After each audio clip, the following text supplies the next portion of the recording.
आज सवाल सिर्फ एक यात्रा का नहीं है।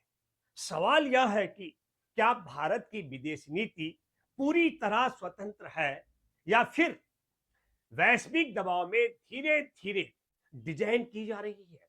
मार्च में अमेरिकी एक रिपोर्ट आती है जिसमें भारत पर सवाल उठते हैं, आरएसएस पर प्रतिबंध और आरएसएस की संपत्तियों को जब्त करने की बात आती है। और ठीक उसके बाद अमेरिकी विदेश मंत्री भारत आते हैं, कोलकाता जाते हैं और फिर दिल्ली में उच्च स्तरीय बैठकें होती है।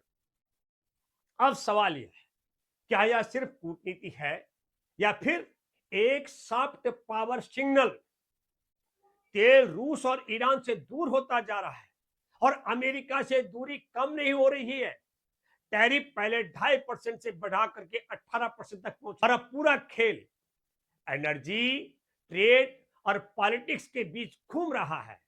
अब असली सवाल आपके सामने है, क्या भारत अपनी शर्तों पर चल रहा है या दुनिया की बड़ी ताकतें भारत की शर्तें तय कर रही है।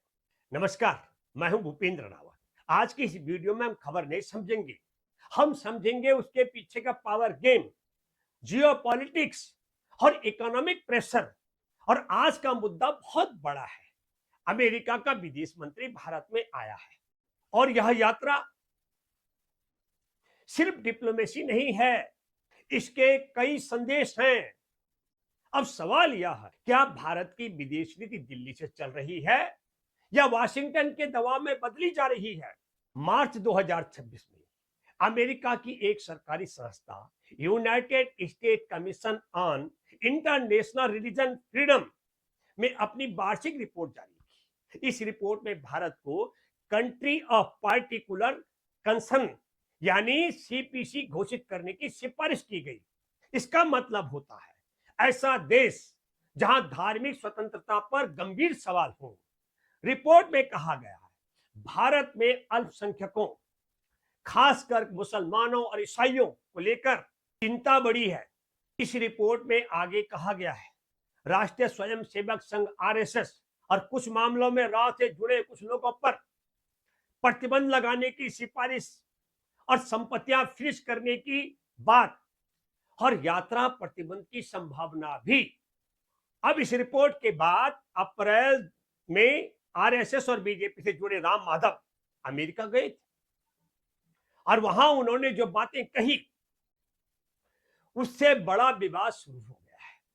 उन्होंने साफ कहा भारत और अमेरिका के बीच एनर्जी और ट्रेड में सहयोग बढ़ रहा है और भारत ने कई मामलों में अमेरिका की अपेक्षा के अनुसार अपनी नीतियों को एडजस्ट किया है।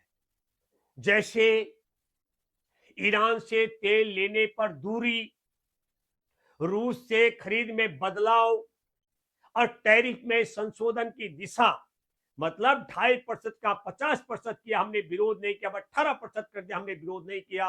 अमेरिका का आदेश आया, हमने ईरान से तेल लेना बंद कर दिया। अमेरिका का आदेश आया, हमने रूस से तेल लेना बंद कर दिया। डोनाल्ड ट्रंप के बयान को लेकर भारत में बहस रही। डोनाल्ड ट्रंप ने सार्वजनिक तौर पर कहा कि मैं नरेंद्र मोदी का राजनीतिक भविष्य चौपट कर दूंगा, जिसे लेकर अलग अलग व्याख्या की गई। कुछ ने इसे मजाक कहा, कुछ ने दबाव माना। लेकिन दोस्तों, हमारे 148 करोड़ की आबादी के प्रधानमंत्री को इस तरह की धमकी देना ये पूरे देश का अपमान का मामला है। ऑपरेशन सिंदूर के संदर्भ में रिपोर्ट के अनुसार तुर्की ने पाकिस्तान को ड्रोन सपोर्ट किया और चीन की तरफ से तकनीकी और मिसाइल सहायता की बात सामने आई। लेकिन भारत की प्रतिक्रिया हर देश के लिए अलग दिखाई दी। तुर्की का बहिष्कार किया गया और चीन का खिलाफ एक भी शब्द बोल पाने का साहस भारत की सरकार को नहीं हुआ। अब सबसे महत्वपूर्ण बात को ध्यान से सुनिए। भारत पर रूस और ईरान से तेल की खरीद पर लगी प्रतिबंध जैसी स्थिति तत्काल हटाई जानी चाहिए और भारत के प्रधानमंत्री के राजनीतिक भविष्य को चौपट करने के लिए जो धमकी दी गई है डोनाल्ड ट्रंप के द्वारा, उसके लिए डोनाल्ड ट्रंप को माफी मांगनी चाहिए। ये पूरे देश का और देश की 148 करोड़ आबादी का अपमान है। और भारत पर जो टैरिफ लगाया गया 2.5% जगह 18%, उसे हटाया जाना चाहिए, उसे वापस लिया जाना चाहिए और 2.5% टैरिफ किया जाना चाहिए। अगर अमेरिका यह सब नहीं करता है और भारत का प्रधानमंत्री सीधे व्हाइट हाउस जाते हैं तो इसका मतलब साफ निकलता है कि देश के सम्मान के प्रति, देश की अर्थव्यवस्था के प्रति और देश के विदेशी मुद्रा भंडार के प्रति नरेंद्र मोदी जी के मन में कोई जगह नहीं है और ना ही देश के व्यापार और उद्योग को लेकर के कोई चिंता है और किसी तरीके का दबाव उनके मन में है। और इससे आगे यह भी माना जाएगा कि अमेरिका में अडानी पर चल रहे मामले कहीं आरएसएस पर प्रतिबंध की प्रतिक्रिया और संपत्तियों को लेकर दबाव की स्थिति भी एक बड़ा मुद्दा है।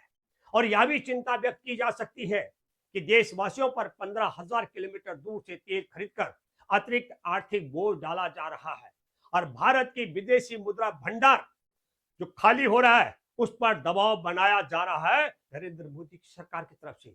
इस पूरे परिदृश्य में यह सवाल उठता है कि जो नुकसान भारत को कोई बाहरी दुश्मन भी इतना नहीं कर सकता है, वह नुकसान कहीं ना कहीं नीति निर्णयों के कारण तो नहीं हो रहा है।